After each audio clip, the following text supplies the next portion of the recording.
here today to discuss changes in the safety profession over the next 5 years and what are our expectations of industry's need for OH&S professionals. So perhaps, Steve, you could explain to us, what do you think is needed to improve our OH&S profession in the future? The OH&S professional today is facing a whole range of challenges to do with the changing nature of work, the changing nature of the workplace, but also, very importantly, the changing profession. And from my perspective, particularly coming from the Safety Institute, I see the evolution of the Body of Knowledge project and the way in which employers are demanding more of the professionals in terms of their knowledge and their skills as an immense challenge, particularly with the way in which the economic climate in Australia is booming and perhaps the expectations on the professional are growing. Niki, there is a change in paradigm in the way health professionals are going to perceive OH&S in the future. Can you explain that to us? Well, I think with the decline of some of the heavier industries and the growth of knowledge economies and the ageing of the population and some other drivers, we're seeing the importance of health. I mean, injury is declining, has been for some time. Health problems are increasing, and I'm not really sure that we're very well equipped to deal with that. Clarke, how do we know when a safety professional comes on site that they have the appropriate skill? Will certification help us? Well, what we've been doing at the Health and Safety Professional Alliance and through WorkSafe Victoria is working with the professional bodies to bring to life their current certification processes and ensure that the directories that they make available have people on those directories that are meeting the basics of standards and using a core body of knowledge to base their opinions on. So using evidence to base their opinion on, and importantly, to work within a set of service standards and code of ethics.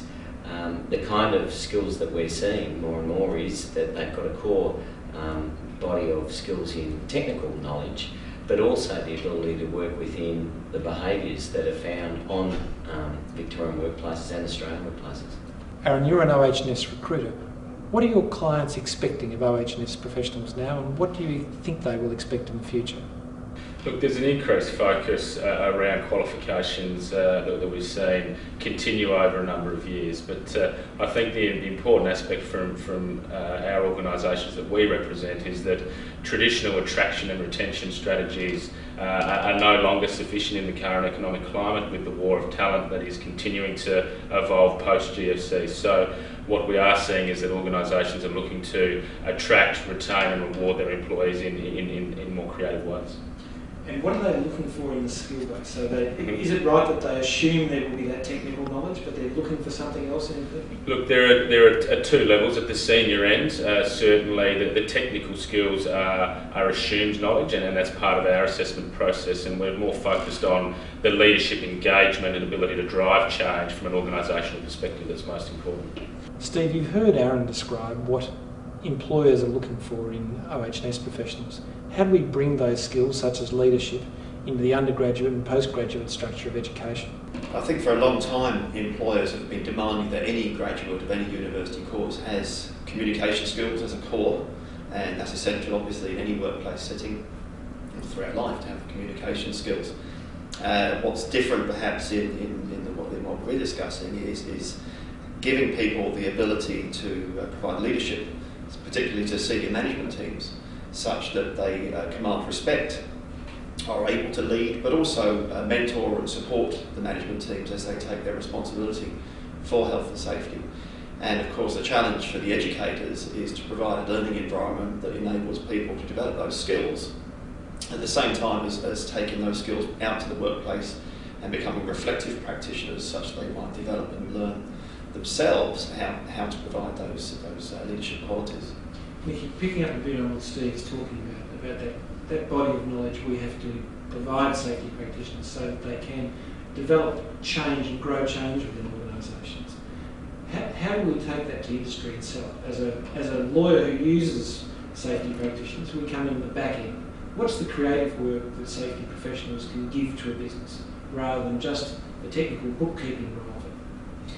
Well, I think that it's interesting because I think listening to Steve talk, we've got to get that balance right, because certainly we need the leadership skills, we need the communication skills, We need to have a deep understanding of how people perceive health risks and how they're going to respond to health problems, because it really is very complex and can be quite demanding. It can hair off, you know, very quickly into alarming kinds of directions with quite dire consequences.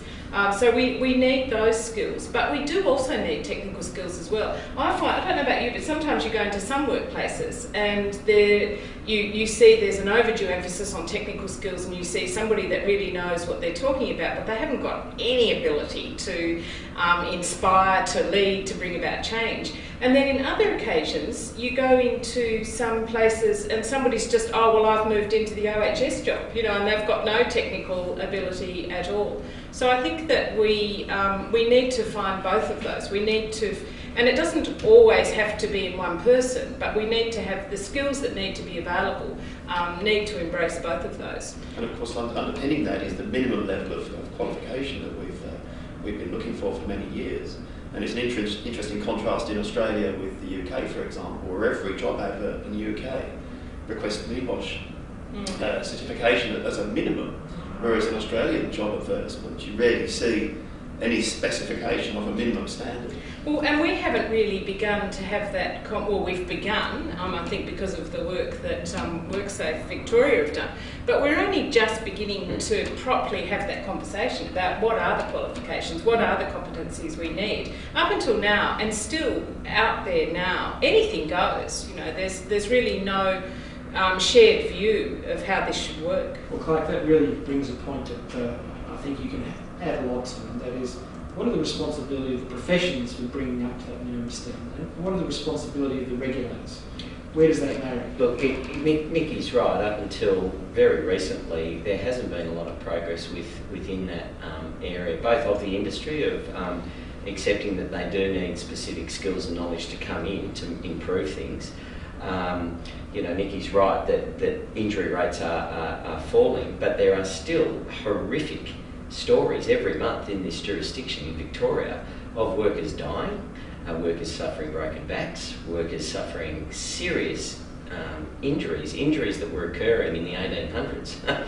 So there's still a lot of work to do in the basics, there's no doubt about that.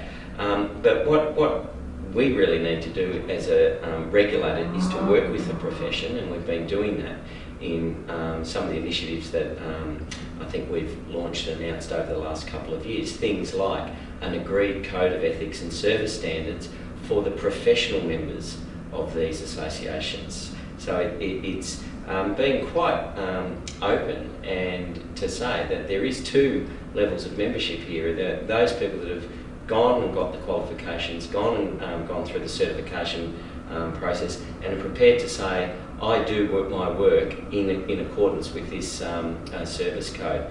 The other thing is that we are working very closely with the universities, not just in Victoria but across Australia, that provide education in occupational health and safety. And the reason for that is many of these universities are conducting research, the very research that these professionals need to base their opinion on, evidence research. And I think Niki will speak quite strongly on trying to get that research into practice quite quickly, because at the moment there's quite big gaps in that. So we've recently launched the new board to accredit universities, so those courses are providing a consistency to the education of the graduates that are in them. So there is a lot going on, but I'll take it that it is reasonably recent, but I think we're building a great deal of momentum.